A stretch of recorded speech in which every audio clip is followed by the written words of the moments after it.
second unit. The second unit is Real-Time Operating System Concept, presented by Dr.S.Sumathi, heading Department of Ece, Adiman College of Engineering. The topics covered under this unit is Desktop Operating System versus RTOS, Architecture of the Kernel Task, Task Scheduler, Interrupt Service Routine, Semaphore Mutex, Mailboxes, Message Queues, Event Registers, Pipe Signals, Timers, Memory Management, and Priority Inversion Program. Operating System. An operating system is a piece of software that controls overall operation of the computer. It acts as an interface between hardware and application programs. It facilitates the user to format, disk, create, print, copy, delete and display files, read data from files, read data to files, control the input-output operation, allocate memory allocations and process the interrupts, etc. It provides the users an interface to the hardware resources, so the operating system can also be defined as a collection of system calls or functions which provide an interface between hardware and application program. It manages the hardware resources of a computer and hosting application that run on the computer. Hence it is called a resource manager. Actually, the core of the operating system is the kernel, which is typically a small, highly optimized set of libraries. The kernel is a program that constitutes the central core of an operating system. It has complete control over everything that occurs in the system. The kernel is the first part of the operating system to load into memory during boosting, that is system startup, and it remains therefore the entire duration of the session because its serves are required continuously. The kernel provides basic services for all other parts of the operating system. For example, Windows from Microsoft, Mac OS, MS-DOS, Linux, Unix, Xenix, Android for mobile. These are the example of the kernels. Real-time systems. Actually, the real-time system are those systems in which the correctness of the system depends not only on the output but also on the time at which the results are produced. Time constraint must be strictly followed. Real-time systems are two types: soft real-time system and hard real-time systems. So, in this, typical real-time applications are real-time system find application in various fields of science and technology. The prominent applications are digital control, command control, signal processing, telecommunication systems and defense, etc. Next, desktop operating system versus real-time operating system. So this is a comparison, or we can say that difference between desktop OS versus RTOS. So one is general purpose operating system do not perform real-time task under desktop operating system, and synchronization is not difficult.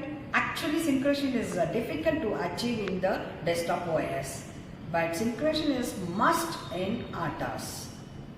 Intercommunication doesn't exist in the desktop OS, but in RTOS focus intercommunication is achieved, and the focus on very fast responses time is occurred in the RTOS, but focus on computing is throughput in the desktop.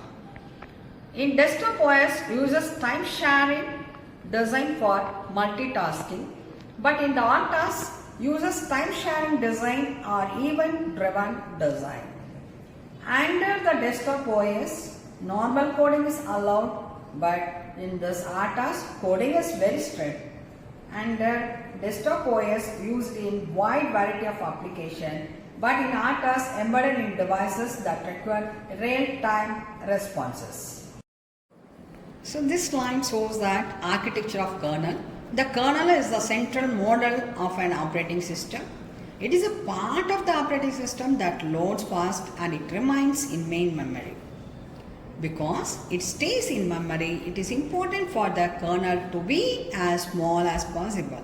code is usually loaded into a protected area of memory to prevent it from being overwritten by programs and other parts of the operating system. Typically, the kernel is responsible for memory management, process and task management and disk management. The kernel connects the system hardware to the application software. Every operating system has a kernel. For example, Linux, FreeBSD, Android and others. This slide shows that kernel architecture. It has kernel, CPU, memory devices and application part. So under the central processing unit, this central component of computer system is responsible for running or executing programs. It decides which running program should be alerted to the processor or processors. Under read memory, random memory access memory is used to store both program instructions and data. For a program to execute, it should contain both instruction and data. Multiple programs can access the memory. The kernel is responsible for allocating memory to each process. It has input-output devices. The devices includes peripherals as keyboards, mouse, disk drives, printers, USB devices, network adapters and display devices. The kernel allocates records from applications to perform input-output to an appropriate device, provides convenient methods for using the device. Resource management. Kernels also provides methods for synchronization and inter-process communication. These implementations may be within the kernel itself, or the kernel can also rely on the other process it is running.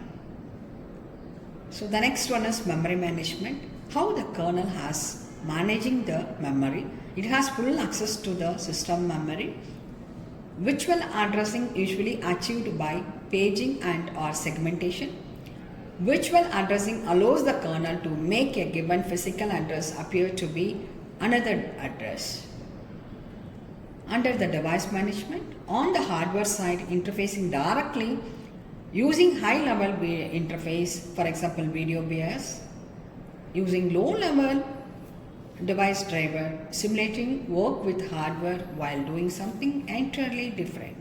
Device management, on the hardware side, allowing the operating system direct access to hardware resources, implementing only primitives, implementing an interface for a non-driver support software, implementing a language, sometimes high level.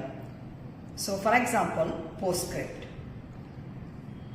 So using RTAS, we can execute many tasks.